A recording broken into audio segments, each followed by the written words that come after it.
Welcome to the Tech Egg. Don't get scrambled. Enjoy the video. You start by forcing Windows into the recovery environment. Interrupt boot 3 times or hold Shift while clicking Restart. Once you reach Advanced Options, select Troubleshoot, then Advanced Options, then Command Prompt. You need to pick the correct Windows installation and sign in with an account that has administrator rights.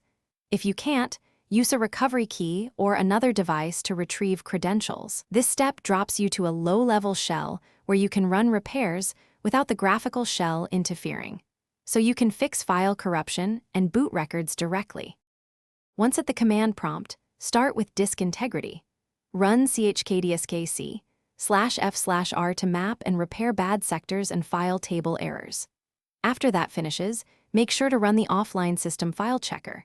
sfc/scano with the /offbootdir and /offwindir parameters pointing to your Windows volume so protected files are repaired outside the running OS.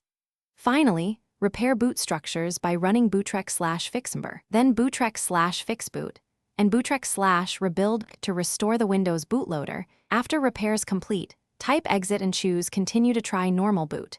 If Windows boots, verify stability and run Windows Update to refresh drivers. Make sure to back up critical files now. If boot still fails, return to command prompt and inspect boot entries with bcdedit. Set the correct device or use bcdedit/export, then recreate entries. Once done, test safe mode to confirm core drivers load. If problems persist, run system restore from advanced options to roll back to a known good state and retry the boot. Thanks for watching. Consider subscribing if I helped unscramble your problems.